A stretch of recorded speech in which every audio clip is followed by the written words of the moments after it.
Well, it took about a year, but I finally got myself a conveyor dryer for this little print studio of mine.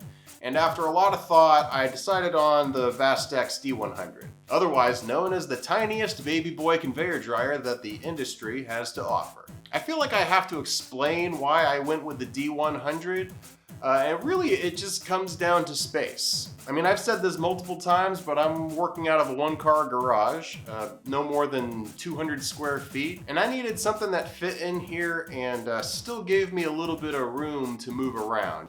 I still need my room for activities. So then it came down to either the D100 or the Little Buddy. I was kind of leaning towards the Little Buddy because we all need a little buddy in our lives. But I eventually decided on the D100 because it's just a little smaller and a little cheaper. And I mean, you guys know how cheap I am. So far, this thing does exactly what I need it to do. You know, it is your standard run-of-the-mill conveyor dryer. Nothing fancy, but it gets the job done. Perfect entry-level conveyor dryer. It's got adjustable height knobs on both sides, adjustable temperature, belt speed. The belt is 18 inches wide, which, you know, isn't huge, it's kind of narrow, but it's big enough to lay some shirts down.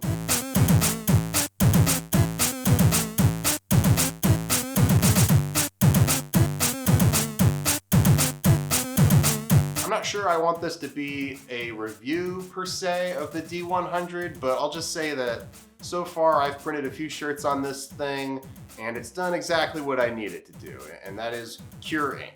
I have yet to test this on a long print run, but it's advertised as being able to cure 100 shirts per hour, and honestly that's plenty for me. I mean, I haven't even gotten a job that's anywhere close to 100 shirts. I just recently got my first job that was over 50 shirts. So, I mean, I guess it came just in time for that. So, first impressions, this seems like a really good entry-level conveyor dryer. And that's really all I need. You know, you start with basic equipment, you learn on that, maybe you get some work on that, grow from there, and then eventually you upgrade. Which brings me to my next point. I don't really know how long I'm going to be working out of this small garage, but if I had to guess, it's gonna be for a good while. I still consider myself a hobbyist when it comes to screen printing, but I'm trying to cross, or at least build the bridge to cross over into professional screen printing full time.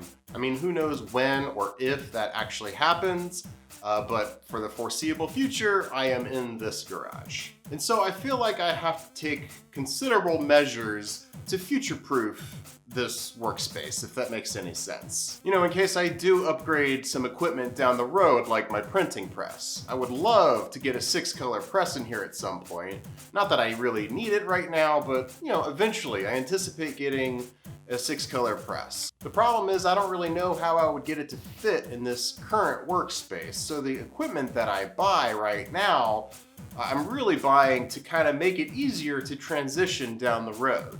I'm a very visual kind of guy, and so when I plan things out like this, I've got to actually see it, whether that's me drawing it out or using Blender to 3D model this exact workspace. You know, that really helps me figure out, okay, this is how big the printing press would be.